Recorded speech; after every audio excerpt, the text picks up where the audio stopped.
एक गांव में ढेर सारे चूहे रहते थे। वे बिना किसी डर के पूरे गांव में घूमते और खाने पीने की चीजें कुतरते थे। गांव के लोग परेशान थे, लेकिन चूहों को पकड़ने का कोई उपाय नहीं सूझ रहा था। फिर एक दिन गांव में एक चालाक बिल्ली आ गई। उसने देखा कि यहां तो चूहों की भरमार है, लेकिन अगर वह सीधे हमला करेगी तो वे डरकर छिप जाएंगे। इसलिए उसने एक चाल चली। बिल्ली गांव के बीचों बीच जाकर एक पंडित की तरह ध्यान मग्न बैठ गई।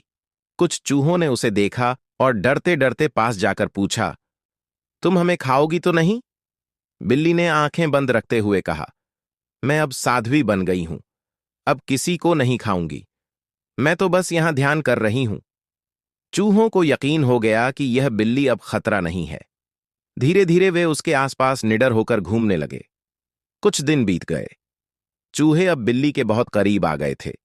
फिर एक रात जब चूहे मजे में खेल रहे थे, बिल्ली ने अचानक अपनी चालाकी दिखाई। उसने एक एक करके कई चूहों को पकड़कर खा लिया और फिर से ध्यान मुद्रा में बैठ गई। सुबह बाकी बचे चूहों को समझ आया कि वे बिल्ली की बातों में आकर बेवकूफ बन गए थे। उन्होंने फैसला किया कि अब से वे बिना सोचे समझे किसी की भी बातों पर भरोसा नहीं करेंगे।